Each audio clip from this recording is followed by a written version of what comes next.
vez você está aqui conosco. A agenda do Pijama é extremamente abarrotada de coisas. Então, assim, quando a gente fez o convite para ele viu que tinha uma brecha na agenda, aceitou o nosso convite e nós, como igreja, queremos agradecer mesmo essa sua disposição e carinho. Tá bom? O Pijama vai ficar só mais agora conosco, vai voltar para a sua família, para a sua casa. Então, vamos aproveitar ao máximo mais esse momento. Vamos orar por ele mais uma vez? Deus, mais uma vez, obrigado pelo privilégio de termos o Pijama aqui conosco. Obrigado pelo instrumento tão afiado e poderoso ele tem sido nas mãos do Senhor, Pai. Obrigado por isso, que o Senhor fortaleça a sua vida, fortaleça o seu ministério, fortaleça os seus laços familiares, relacionais com a igreja, que ele possa sentir sempre, Deus, o teu Espírito Santo, dando esse novo fôlego de vida, de ânimo a cada dia. Nos ajuda a ouvir a tua voz nessa noite, possamos ser edificados, ter o nosso coração mais cheio de ti, para a glória do Senhor, Pai, em nome de Jesus. Amém. Amém. Boa noite, gente. Vamos estar aqui de novo. Agora está funcionando aqui. Não preciso mais quase bater a cabeça para enxergar o meu celular. Na verdade, eu nem uso esse trem aqui, mas é porque hoje a gente saiu ontem com um bitinho doente. Eu esqueci o que eu uso de verdade, né? Mas é o que temos. Irmãos, o que eu vou fazer aqui hoje é um negócio difícil, porque nós vamos ler muito texto, né? Assim, é quase um crime aqui dentro do que a gente aprende sobre pregação, mas é porque eu não estou aqui à toa. Eu entendo que Deus quer mesmo falar com a gente, né? Como a gente disse aqui hoje de manhã, não é um clichê, né? Assim, as lutas que a gente viveu, e eu entendo mesmo que há algo de Deus para a gente compartilhar aqui. E aí a gente tem que ser intenso. Quando a gente tem pouco tempo, a gente tem que ser intenso no que a gente faz, né? Então isso é uma coisa que eu sempre trabalho lá em casa, por exemplo. Falo, olha, a nossa vida é corrida, então quando a gente está junto, a gente tem que ser inteiro no momento que a gente está, né? Porque nem sempre dá para ter muita quantidade de tempo, mas dá para a gente ser intenso em pouco tempo. Porque tem gente, às vezes, que tem muito tempo, mas não é intenso ou inteiro. E, na verdade, não adianta ter muito tempo ou pouco tempo. O que importa é se você é inteiro e intenso no tempo que você tem. Então, eu quero mesmo assim que a gente esteja atento ao que Deus quer comunicar com a gente, que a gente tente se concentrar ao máximo, porque nós vamos ler 3 passagens que não são pequenas. E lá na igreja, né, assim, o pessoal pergunta para mim assim, qual é o seu maior desejo para a vida da igreja?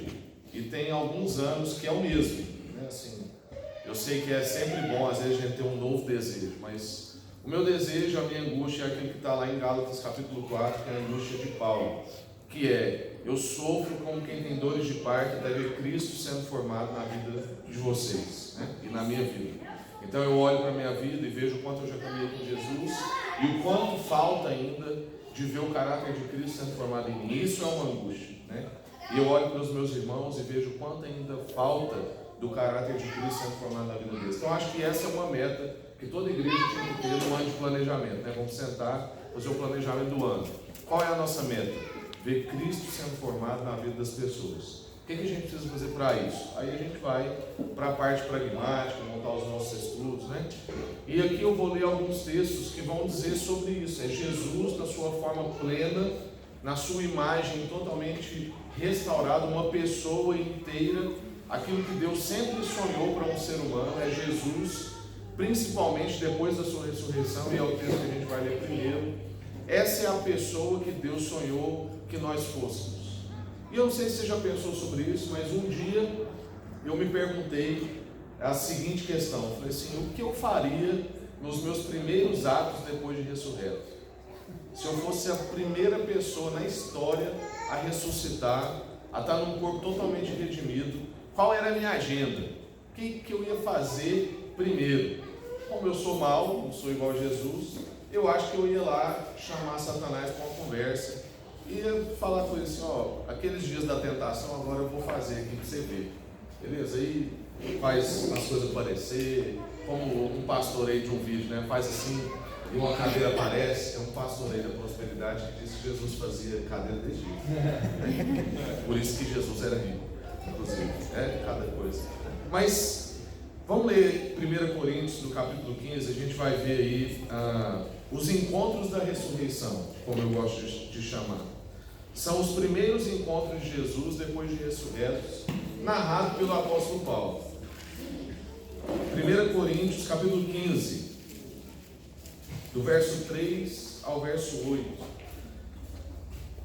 A gente não vai ter tempo assim de aprofundar, né, assim, exegeticamente no texto, fazer um contexto histórico, mas é porque, como eu disse, eu quero ser intenso no tempo que a gente tem aqui, então eu vou ler e nós vamos assim passar pelos textos fazendo algumas aplicações rápidas, mas como vocês são gente que conhece as escrituras, vocês vão ver que está tudo dentro de um contexto, né, e depois vocês podem também aprofundar historicamente, se vocês quiserem, né, mas eu entendo que não é o objetivo para hoje, tá bom? Então 1 Coríntios capítulo 15, verso 3, o apóstolo Paulo vai dizer: porque primeiro vos entreguei o que também recebi.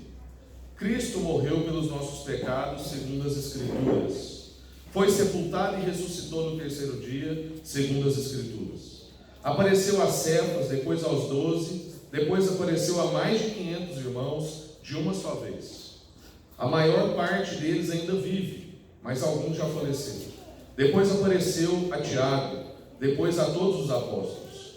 E depois de todos apareceu também a mim, como a um nascido fora do tempo certo. Amém. Agora vamos lá para João capítulo 14. Então nós temos aí os primeiros encontros de Jesus depois de ressurreto. Agora João, no capítulo 14, a conversa de Jesus com seus discípulos, próximo à sua despedida. Um momento tenso, um momento difícil na vida dos discípulos. Na minha opinião, o momento mais tenso da história de Jesus. Eu fico me colocando no lugar dos discípulos, e nesse momento que eu estaria desesperado, né? A pessoa que fazia chover pão do céu, mar abrir, andar em cima d'água, fazer paralítico andar, cego enxergar, pessoa que você não precisava preocupar com dinheiro perto dele. Você estava com fome, ele fazia alguma coisa acontecer. Se você tinha algum obstáculo, ele fazia aquilo ficar transponível. Essa pessoa anuncia que vai embora. Eu, se eu fosse um dos discípulos, estaria completamente desesperado, né? E aí Jesus está numa conversa com esses discípulos, pastoreando o coração deles. João capítulo 14, verso 1 até o verso 12. Não se perturbe o vosso coração. Crede em Deus, crede também em mim. Na casa do meu pai há muitas moradas, e se não fosse assim eu vos teria dito, pois eu vou preparar-vos lugar. E se eu for e vos preparar lugar, virei outra vez e vos levarei para mim, para que onde eu estiver, vocês também estejam comigo. E vós conheceis o caminho para onde eu vou. Disse-lhe Tomé: Senhor, não sabemos para onde vais. Como podemos saber o caminho? Jesus respondeu: Eu sou o caminho, eu sou a verdade e a vida. Ninguém chega ao Pai a não ser por mim. Se de fato me conhecesseis, também conheceríeis o meu Pai. E desde agora o conheceis e o tendes visto. Então Filipe lhes disse: Senhor, mostra-nos o Pai, e isso nos basta. Jesus lhe respondeu: Filipe, há tanto tempo estou convosco que ainda não me conhece. Quem vê a mim vê o Pai. Como podes dizer: mostra-nos o Pai? Tu não credes que eu estou no Pai e que Ele está em mim? As palavras que vos digo, não as digo por mim mesmo, mas o Pai que permanece em mim é quem faz as suas obras. Crede em mim, eu estou no Pai e Ele está em mim. Crede ao menos por causa das minhas obras, das mesmas obras. E em verdade vos digo, aquele que crê em mim também fará as obras que eu faço e as fará maiores, pois eu estou indo para o Pai. E agora o último texto, Colossenses capítulo 1, verso 15, texto muito conhecido. Verso 15 ao verso 17. Colossenses capítulo 1. Capítulo 1. Colossenses agora, capítulo 1. Verso 15.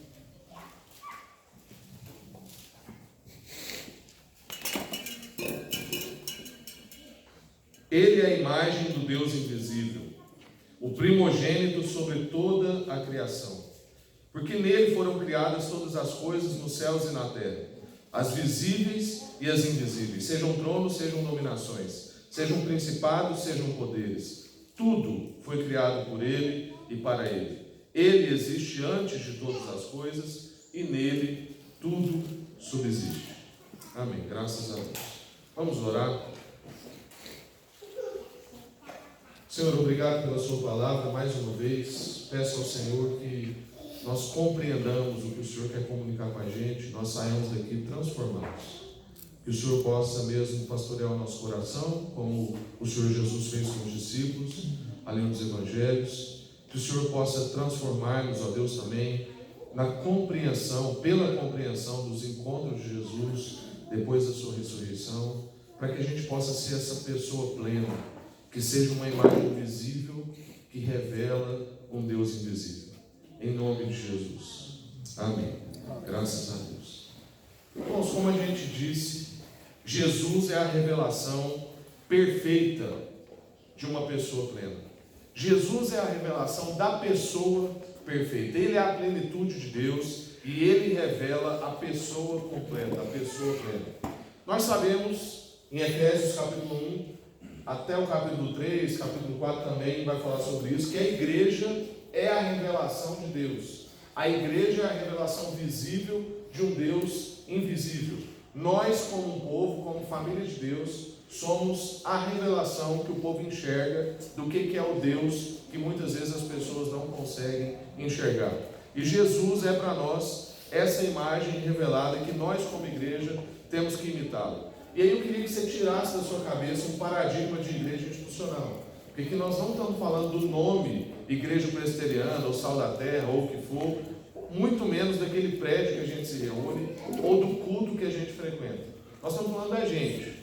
Nós, como igreja, somos essa revelação de uma pessoa perfeita. Por isso que toda a imagem que a Bíblia diz sobre igreja é uma imagem, toda não, porque tem a imagem também do muro de pedras, né? Mas a imagem que melhor traduz a igreja é a imagem de um corpo, ao qual Cristo é o cabeça. Então nós somos essa pessoa, inclusive como pessoa, a igreja tem sofrido uma imaturidade. Porque em 2000 anos de história a gente tinha que estar em outro patamar, né, como uma pessoa amadurecida na sua vida.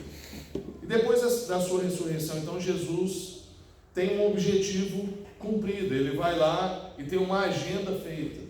E aí eu queria que a gente aprendesse então o que essa pessoa plena tem como suas prioridades. Quais são os seus encontros prioritários? A pessoa acabou de vencer o maior de todos os inimigos, a morte. E agora ele tem uma agenda colocada, ele tem as suas prioridades estabelecidas. E ele vai então ao encontro dos seus amigos e das suas amigas. Possivelmente, muitos de nós não teríamos essa mesma prioridade. A gente ia querer testar esse corpo novo. Um corpo estranho, porque não é um fantasma, porque Tomé toca nele, mas ao mesmo tempo não é um corpo como o nosso, porque ele atravessa a porta sem que ela abra. Não sei. Talvez tenha gente aí da biologia, tem gente da química que pode ajudar a gente com isso. Mas o fato é que ou ele alinha os átomos dele com os átomos da porta e atravessa aquilo, possivelmente não é isso. Um outro amigo meu trouxe alguma coisa que eu acho que é o melhor da tese, mas não é esse o nosso ponto. Mas eu vou falar só a título de curiosidade. É que Jesus é a realidade tão suprema e nós somos tão viciados em coisas visíveis e palpáveis que a gente acha que isso é a realidade. Mas na verdade, quando Jesus aparece naquela casa, a gente vive um Matrix. É porque na verdade Jesus é tão realidade que a casa fica parcial diante da presença de Jesus. Na verdade, a casa é como se não existe diante de tamanha realidade que é Jesus. Não há mais limites, porque o dono da realidade, aí para quem viu Guerra Infinita, então, aí fica mais viajante ainda. Mas aquele que é a realidade está diante de estruturas criadas por essa realidade, que é suprema sobre toda, como a gente viu aqui em Colossenses. Todas as coisas foram criadas nele e para ele, e ele é Senhor sobre tudo e está reconciliando nele tudo. Bom, mas o fato é que ao invés de testar esse corpo, Jesus vai encontrar com algumas pessoas. E Jesus então diz para nós que nós temos que fazer uma escolha na nossa caminhada, se nós queremos ser discípulos reais dele e queremos ser realmente conforme a sua imagem. Nós temos que fazer uma escolha de trocar os nossos o quês, quando, ondes, por quens. Geralmente na nossa vida a gente pensa no quem por último. Qualquer pessoa na minha igreja que vai mudar de cidade não conversa comigo sobre pessoas que ele pode encontrar naquele lugar e gente que ele vai impactar naquele lugar. Ele conversa comigo sobre o lugar que ele está indo, ou seja, o seu onde. Ele conversa comigo sobre a sua oportunidade de trabalho, ou seja, o que ele vai fazer. E ele conversa comigo sobre o seu quando, é quando que ele vai. Mas hora nenhuma ele está preocupado em qual igreja talvez ele vai congregar lá, quem são as pessoas que Deus está enviando para ele encontrar lá. E Jesus não tem outra agenda a não ser pessoas, como nós dissemos de manhã. A gente conversa com Deus sobre coisas, sobre o quês, sobre ondes, sobre quandos, mas Deus conversa com a gente sobre quens. E é sobre isso que Jesus está estabelecendo o seu ministério pós-ressurreto. Quem eu vou encontrar depois de ressurreto? E a nossa vida começa com quem? Porque na verdade todos nós sabemos que sem Jesus não há vida. Então a nossa vida começa com quem? Jesus. Depois que eu encontrei esse quem, então eu tenho vida. E a partir desse quem, então, ele me ensina a encontrar os outros quens na minha caminhada. Você lembra como é que é a resposta de Pedro a Jesus, quando Jesus está lá fazendo tipo tropa de elite, perguntando se os discípulos querem parar de seguir? Ele fala assim: vocês também não querem ir junto com esse povo aqui? E aí Pedro fala para ele assim: para quem iremos, se só tu tens as palavras de vida? Pedro fala para quem iremos, mas nós tendemos a ler para onde iremos. Inclusive tem música escrita sobre isso, não sei se vocês sabem. E aqui eu não estou fazendo, não é uma denúncia teológica, é só mostrando para nós um vício de linguagem. Porque Pedro fala assim: para quem iremos? E nós muitas vezes lemos para onde iremos. Mesmo que está escrito quem, a gente lê onde. Porque nós somos viciados nesse padrão. E muitas vezes para nós pessoas não são prioridades na nossa vida, mas é prioridade na agenda de Jesus. Para quem nós iremos e não para onde nós iremos. Por quê? Porque os quens determinam os ondes. Por isso que geralmente missionários que vão para campos que a gente acha que a gente não iria, ele não está nem aí para o campo que ele está indo, porque ele sabe os quens que ele vai encontrar. Deus está falando com ele sobre o povo. E aí, se ele sabe o quem ele tem que encontrar, pouco importa o onde. O onde está estabelecido por causa do quem. E aí surge uma pergunta: quem são os nossos quens? Se nós encontramos com essa pessoa perfeita e agora o Espírito habita em nós e nós estamos sendo formados segundo o caráter de Cristo, como então nós encontrarmos os nossos quens? Quem é que a pessoa perfeita está nos tornando? Em quem essa pessoa perfeita está nos tornando? Que imagem é essa que nós somos? Quais são as semelhanças que nós traduzimos desse quem supremo que nós encontramos? A gente é tão viciado nessas coisas que a gente disse agora, que quando a gente vai orar, por exemplo, sobre uma oportunidade de emprego, uma mudança de trabalho, geralmente a gente não ora, porque para nós é simples. É o seguinte: se eu recebo uma proposta para ganhar mais num outro trabalho, eu não preciso orar. É de Deus. Claro que é de Deus. Mas se eu recebo uma proposta para ganhar menos e mudar de cidade ou mudar de trabalho, eu também não preciso orar, porque é claro que não é de Deus. E a gente vai e resolve a nossa vida desse jeito, porque para nós os quês são mais importantes do que os quens. E pode ser que para ganhar mais ou para ganhar menos, Deus está me deslocando não por causa disso, mas Deus está me deslocando por causa de quens eu vou encontrar naquele lugar. Quem são os nossos quens? Eu queria passar brevemente no relato aí de 1 Coríntios capítulo 15, se você quiser voltar lá para você acompanhar. São 6 atos de Jesus depois da sua ressurreição que a gente pode aprender, e não se desespere, porque são 6, mas são breves, tá bom? Porque geralmente a gente apresenta só 3, né? Mas o texto aqui deu 6 aí, fazer o quê? São 6 atos de Jesus depois da sua ressurreição. Só que a gente tende a ler isso de forma displicente, é um jeito, ou de forma romântica, é outro jeito. Porque, como eu disse aqui, Jesus tem uma agenda prioritária que é encontrar com seus amigos. Lindo isso. Quem são os amigos de Jesus? Paulo está dizendo que primeiro ele encontra Pedro. E aqui eu não quero que você se prenda à ordem cronológica, à ordem do texto, sim. Então Paulo está dizendo, Jesus se encontra primeiro com Pedro. Mas Pedro, irmãos, é aquele que traiu Jesus. Não é que ele está indo encontrar com o seu brother Pedro.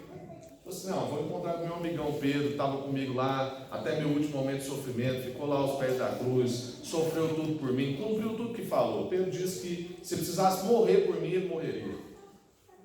Mas não, Pedro traiu Jesus. Jesus estava lá orando, agoniado, angustiado, pediu para os discípulos segurarem com ele a oração. Os discípulos não conseguiram, dormiram. Um tipo de amigo desse, irmãos, que você precisa que ele ore com você alguns minutos e ele não dá conta de orar. Era esse amigo que Jesus estava retornando para encontrar. Quando Jesus vai conversar com Pedro, ele fala assim, olha, Satanás está me pedindo a sua alma e eu estou intercedendo por você. Vigia junto comigo. Aí Pedro fala assim, olha Jesus, eu morreria pelo Senhor. E aí Jesus fala assim, olha, negativo, você inclusive vai me negar 3 vezes antes que o galo cante. E Pedro faz como Jesus tinha dito. Pedro vai lá e traz Jesus. Mas Jesus tem na sua prioridade redimir os quem estão em volta dele. E é interessante porque, e aqui está um ensino profundo para a nossa vida como igreja. Quando Jesus vem para encontrar com Pedro, Jesus não contabiliza acertos e erros. Mas Jesus tem uma prioridade de curar a vida de Pedro, de redimir a história de Pedro. E aí a gente precisa aprender com isso. O que é essa pessoa plena que nós somos chamados a ser? Como é que a gente vive? Quando a gente encontra com alguém que traiu a gente, com alguém que frustrou a gente, com alguém que a gente acha que nos traiu, que às vezes a pessoa nem sabe que traiu a gente, mas ela traiu dentro de um conceito que eu tinha do que era traição. E quando eu encontro com essa pessoa, eu contabilizo com ela os erros dela e os meus acertos, ou eu simplesmente a recebo, a acolho e dou a chance para ela entrar de volta na relação. E como igreja nós precisamos ser esse lugar, que acolhe as pessoas que não se enquadraram dentro dos nossos acertos, dentro daquilo que a gente estabeleceu como que devia ser e que não devia ser. Gente que volta arrependido, como era o caso de Pedro. O texto diz que as mulheres foram lá, viram o sepulcro vazio, voltaram para os discípulos e Pedro saiu correndo ao encontro de Jesus. E o que muda a vida de Pedro com a vida de Judas? Por que o destino de Pedro é diferente? Porque Pedro relacionou com quem Jesus era. Judas se relacionou com o que Jesus podia. E muitas vezes a gente quer se relacionar com Deus só na perspectiva do seu poder, como eu disse de manhã. Fazendo conversas com Deus que parecem conversa de quem quer muito, mas não pode, tentando convencer quem pode, mas não quer. E não tem outra coisa, parece, que a igreja brasileira está procurando, a não ser o poder. Sendo que nós tínhamos que procurar mais a vontade de Deus. Quando você vê lá em Gênesis, Deus cria tudo segundo o seu poder. É interessante isso, você já percebeu. Tudo que Deus vai fazer em Gênesis, Ele diz, haja isso, haja aquilo outro. E quando Ele vai fazer a gente, Ele muda a expressão.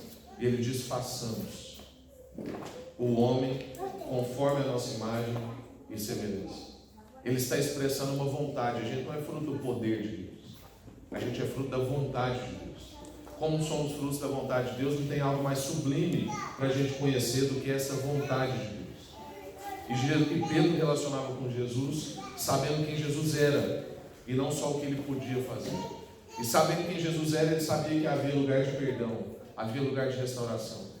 E aí a pergunta é, a nossa vida, para quem está perto da gente, na convivência da nossa empresa, na nossa universidade, na nossa igreja, é uma convivência que as pessoas olham para nós e sabem que em nós podem encontrar esse lugar de perdão, podem encontrar esse lugar de acolhimento, de refrigério, ou nós temos sido um lugar como qualquer outro que não encontrou com Jesus. Depois Jesus vai lá e encontra com os 12. Mas não é simplesmente os 12. Jesus encontra com os seus omissos. Jesus encontra com aqueles que caminharam com ele durante os seus 3 anos de ministério, mas no momento da crucificação não estavam com ele. Mas Jesus chega lá e ministra sobre a vida deles de novo. Não há relato no texto bíblico de Jesus entrando naquela sala e falando assim: vocês estão aqui agora, né? Com medo. Quando eu estava lá com medo, sofrendo, não tinha ninguém comigo. Não, Jesus não chega lá contabilizando os débitos das pessoas. Jesus chega lá e diz: Pai seja com vocês. Está tudo bem, eu estou aqui. Jesus está revelando para nós uma pessoa madura, uma pessoa que quando encontra com seus traidores ou com gente que foi omissa diante dele, não fica contabilizando os erros das outras pessoas. Isso é aplicável em várias áreas da nossa vida. Talvez você está lá numa empresa e você sabe que naquela reunião determinada, se fulano tivesse sido a seu favor, as coisas teriam sido bem mais amenas. Mas aí fulano foi omisso com você. Você tem disposição de se encontrar com ele depois? Você está sendo formado, essa pessoa plena, essa pessoa que tem o caráter de Cristo sendo formado em você? Depois Jesus aparece a mais de 500 irmãos, porque Jesus tem o intuito de acalmar a gente, pastorear a nossa vida. Naquela época, se você faz algo na frente de 3 pessoas, aquilo se estabelece como um fato, uma verdade. Mas Jesus, como não sabe brincar, ele aparece logo na frente de 500 pessoas. Eu falo assim: 3 é pouco. Eu quero é 500, gente que crê, gente que não crê, que é para ficar falando de mim pro resto da vida. E para que esses meus discípulos tenham a segurança de defender isso que a gente está inaugurando aqui como um novo reino para o resto da vida. Porque isso é uma verdade. Eu apareci e ressurreto.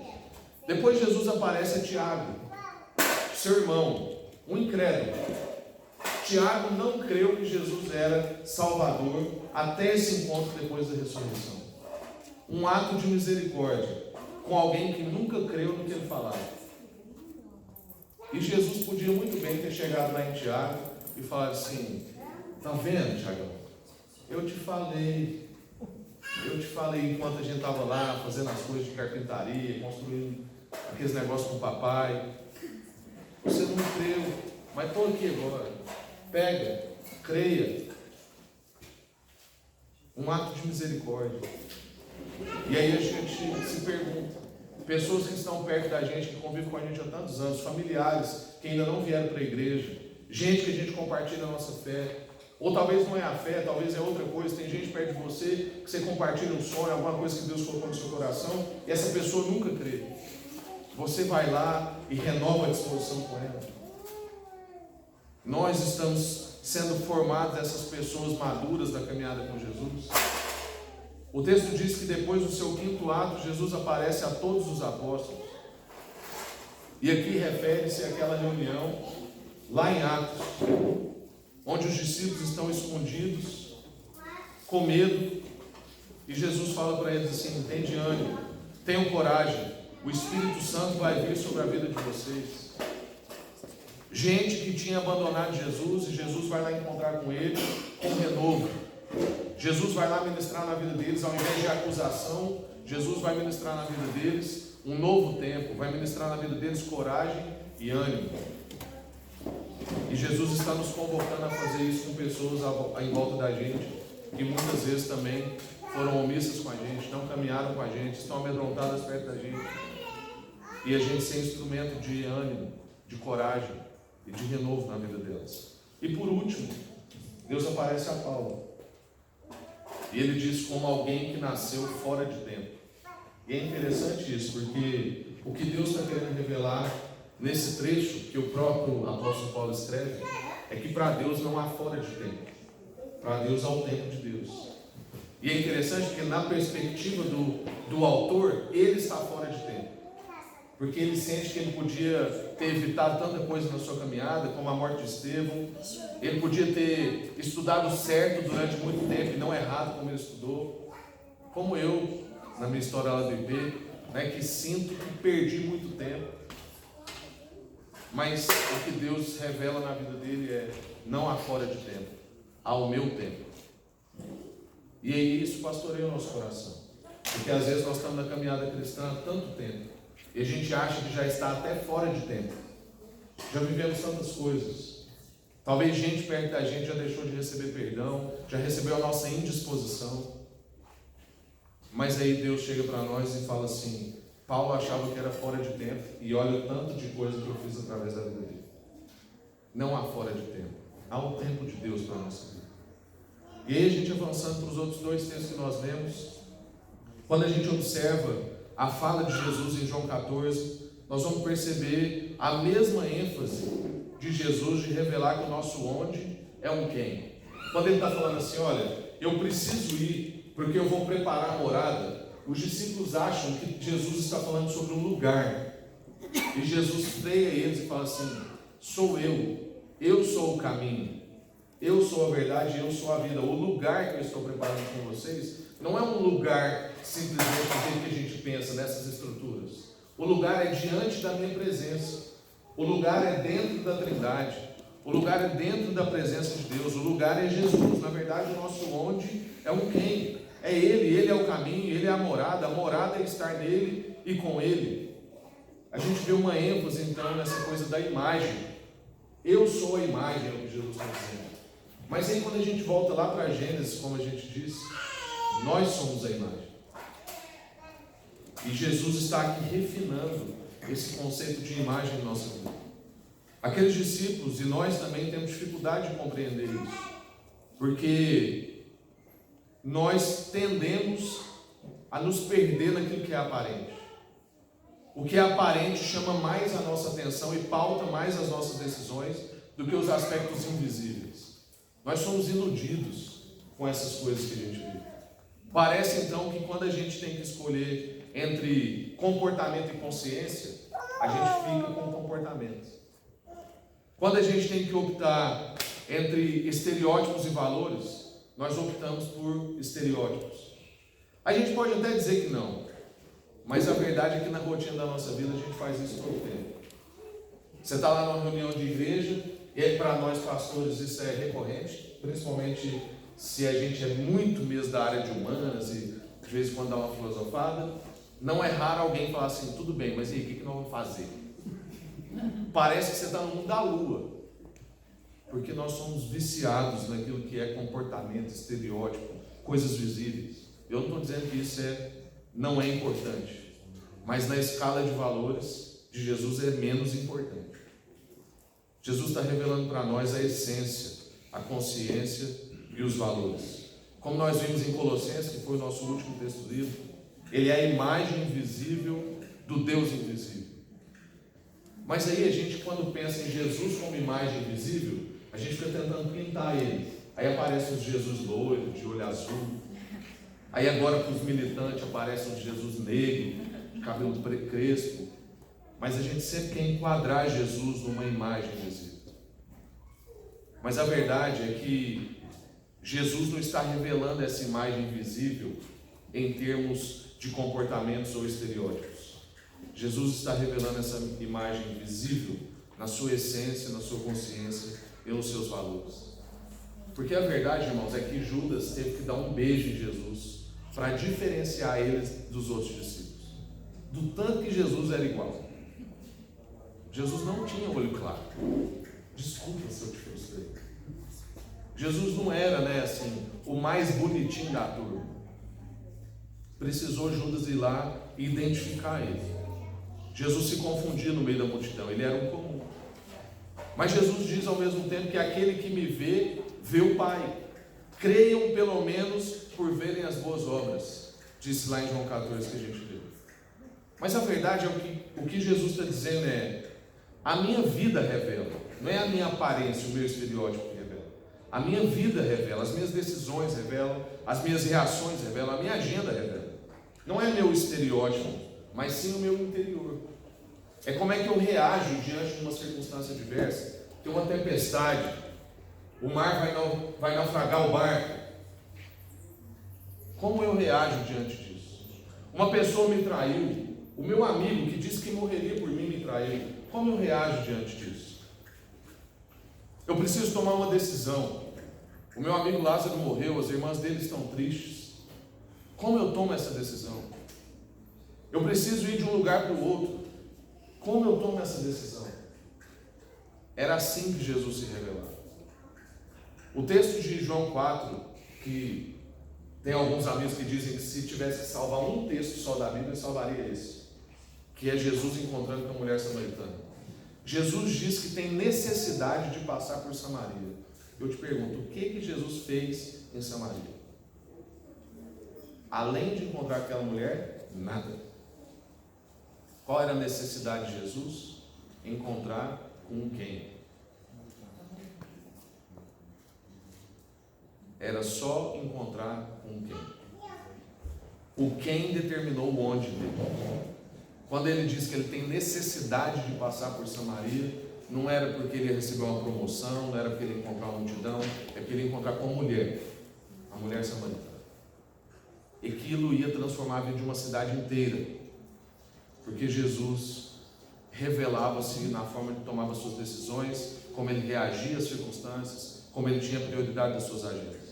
Se a gente fosse usar uma versão ultra contextualizada das Escrituras, versão ditados populares de 2019, por exemplo, a gente poderia dizer que Jesus era feio, pobre e morava longe. Porque lá em Isaías 53 diz que não se encontrava beleza alguma nele. Feio. Ele não tinha onde reclinar a cabeça, pobre. E ele era de Nazaré. Pode vir alguma coisa de boa de Nazaré? Longe. Então, numa versão, né, se a gente fosse fazer Bíblia freestyle, né, como diz, seria mais ou menos isso. A verdade, irmãos, é que muitos pais, e eu agora que sou pai de menina, né, também, muitos pais não iam querer Jesus como gênero. Muitos de nós não iríamos querer Jesus nas nossas rodas. Mas Ele está revelando para nós uma humanidade interior perfeita. E é isso que Ele quer gerar na gente. É assim que Ele quer apresentar a igreja na sociedade. Quando o texto do Antigo Testamento diz que Israel era um povo separado de Deus, não era separado no sentido de que ele não se misturava com as outras pessoas. Era separado no sentido de que ele era uma referência. Porque se fosse separado no sentido de não se misturar, Deus não tinha dito que Israel seria a nação escolhida para abençoar todas as nações. Como que você abençoa? Sendo uma referência.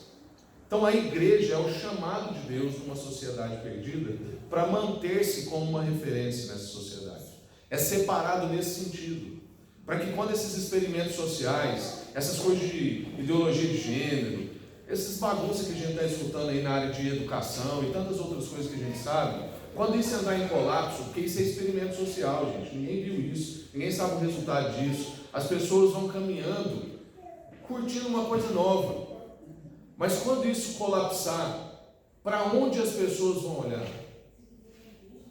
Esse onde tem que ser a gente, tem que ser o quem nós aqui, tem que olhar e falar assim, ali tem um povo que sabe viver família, ali tem um povo que sabe criar filho, ali tem um povo que sabe como é que é casamento, ali tem um povo que sabe que casamento não é contrato, é aliança. Essa referência que a gente tem que ser, essa pessoa que Jesus está revelando para nós, essa humanidade interior perfeita, é o que Jesus está nos chamando a ser. E aí eu te pergunto então, para a gente concluir, os nossos filhos estão sendo criados para saber lidar com a feiura estética? Eu tenho visto crianças querendo colocar botox. Tenho visto vários adolescentes querendo fazer cirurgia. Parece que nós não estamos criando. E isso está dentro da igreja, tá, irmãos? Eu sou pastor, convivo com gente crente. Nós não estamos sabendo criar os nossos filhos para lidar com a feiura estética. Tem que ser perfeito. Tem que ser um Jesus de olho azul. Nós estamos criando os nossos filhos para saber lidar com a falta de recursos, para saber morar longe ou não morar no lugar ideal. Os nossos filhos estão sendo criados para saber rodar em situações não favoráveis. Você consegue rodar numa circunstância não favorável? Lá na Europa, o pessoal foi perdendo a fé porque não precisa mais. Porque aqui não, aqui eu vou sair de casa, eu tenho que orar, porque eu não sei quantos buracos eu vou encontrar. Exige fé da gente. Lá na Europa não. Pista dupla, não tem buraco. o povo larga o carro aberto. Não precisa de fé mais. E a gente parece que está criando os nossos filhos para isso, para saber viver só em condições ideais, só numa CNTP. Tem gente que parece que só funciona naquelas condições normais de temperatura e pressão. Se mudar, já não sei mais como é que eu faço. Há contentamento na escassez, há paciência na nossa espera, há celebração na nossa vida pelo esforço de romper distâncias pelo encontro, como Jesus fez com a mulher samaritana. Há alegria nas nossas filhas se casar com homens que ainda não têm um apartamento. Coitada da minha esposa. Ela achou que eu ia ser um representante pro resto da vida, e ganhando muito bem, que a gente ia ser rico. É igual a esposa do Paulo Júnior, a tia Lana fala, que estava casando com um fazendeiro, depois ele virou pastor. Coitado. Há alegria das nossas filhas se casarem com um homem que ainda não tem apartamento. Eu quero para minha filha, para a Aurora, um homem, por exemplo, que tem apartamento, que tem um curso superior, que tem carro, ou eu quero para ela um homem que tem visão de Deus, que tem constância no meio das circunstâncias adversas e que tem os seus valores bem firmados. O que nós estamos desejando? Porque parece que no nosso contexto, o povo de Deus, parece que a gente deseja as mesmas coisas que quem não encontrou com Jesus deseja. Parece que a gente reage às circunstâncias do mesmo jeito que quem não encontrou com Jesus reage. Nós almejamos as mesmas coisas que todo mundo almeja. Parece que não está havendo mais diferenças entre nós. As pessoas no nosso meio não casam porque não tem um apartamento, porque não tem o dinheiro para fazer a cerimônia. Então não faça, faz igual eu. Casa de manhã, não faz festa. Porque você casa de manhã, você negocia com um fotógrafo que ele pode fazer o seu casamento e ainda outra noite, aí ele te dá um desconto de manhã. E de manhã você elimina a festa, porque festa boa é de noite. Fica muito mais barato. Chega nos lugares para negociar, não fala que é para casamento, fala que você quer flor para outras coisas. Porque para casamento muda, né? Casamento e funeral é uma indústria. Nós estamos igual, gente. Mas nós não fomos feitos para ser igual, nós somos uma imagem de um ser pleno, perfeito, e isso está sendo formado dentro de nós. A imagem de Deus é o Filho, e nós somos a imagem visível desse Filho na sociedade. Nós revelamos visivelmente o Deus que é invisível. O que diz que você é filho? A reunião que você frequenta? A Bíblia aberta na sua sala? A oração que você faz na hora da refeição? Em quem que eu estou me tornando a partir do encontro com Jesus? Qual é a pessoa que eu estou sendo feito? Que imagem é essa que está sendo formada em mim? Queria deixar você com esse tanto de pergunta. Como diz um amigo, eu dormo com a espada.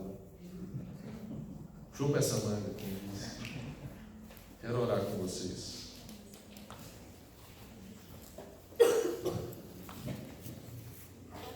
Deus, há um grande desafio posto diante de nós. Mas ele não é um desafio que causa desespero, porque todos nós temos o Espírito Santo. E ninguém aqui vai conseguir ser essa pessoa plena, formada plenamente nessa imagem visível que traduz uma imagem invisível. Ninguém vai conseguir isso sem o trabalho do Espírito Santo. Ninguém aqui vai conseguir isso pela força do próprio braço. Ninguém vai conseguir isso ajustando comportamentos. Mas a gente pode conseguir isso sendo lavado pela palavra, regularizando a nossa vida devocional, debruçando diante dessa palavra, fazendo como Agostinho, que disse que essa palavra o feriu e por isso ele te amou. Nós queremos mesmo, ó Deus, ser lavados por essa palavra, sermos ministrados pelo Espírito Santo do Senhor, sermos transformados dia a dia no nosso entendimento. Nós queremos ter fé para abrir mão e não para conquistar. Nós queremos ter fé para ceder lugar na fila. Nós queremos ter fé para ficar em último. Nós queremos ter fé, ó Deus, para revelar essa pessoa plena, como é que essa pessoa reage diante de circunstâncias frustrantes, diante de realidades não sonhadas. Faz de nós esse povo, Deus. Porque se nós, como igreja, a Presbiteriana Mosaica, a Sal da Terra e tantas outras ali em Goiânia, se nós formos esse povo, Deus, nós vamos impactar essa cidade.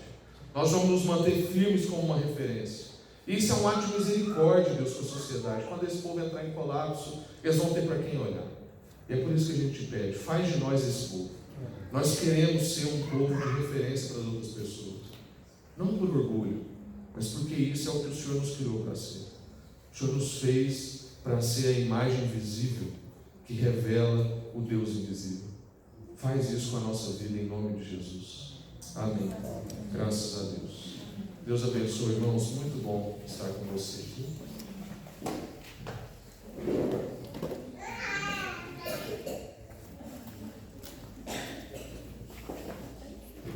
Muito bom. Pijama, vem cá, vamos orar com você. Gente, vamos ficar de pé. Vai melhor. Muito bom. Obrigado mais uma vez. Stanley, vem cá fazer essa oração. Aí, momento de cura. Tanto que ele deu trabalho, agora você vai poder orar com ele. Vou ficar no meio. Né? Aqui, ó, Pedro e Jesus. Nosso Deus, nós queremos agradecer porque o Senhor tem sido presente nas nossas vidas, o Senhor tem sido presente na vida de cada um aqui, na vida dos nossos irmãos. Senhor, muito obrigado pela vida do Pijama, Senhor, muito obrigado pelo ministério que ele tem tido, sustentado por ti, Senhor, e que tem feito a diferença, né? Ele tem feito com que o mundo tenha uma visão diferenciadas do Evangelho, do teu desejo para nós, povos escolhidos por ti, Senhor. Muito obrigado pela vida dele, pessoa, seu filho, que o Senhor possa estabelecer completamente a sua saúde, e obrigado pela presença dele conosco aqui, Senhor. Que o Senhor possa continuar abençoando e fazendo dele essa pessoa importante para o seu trabalho, Senhor. Seja com ele agora, no seu reitor, com a sua família, que possa tratar todos bem. Amém. E que possa ter momentos de alegria e felicidade a todos eles. Nós pedimos pelo restante do acampamento, agradecemos pelo dia que tivemos hoje, tudo bom, tudo gostoso, nossa amizade, Senhor, muito obrigado. Seja conosco durante essa noite e com as demais programações do nosso acampamento. Muito obrigado, em nome de Jesus. Amém. Amém.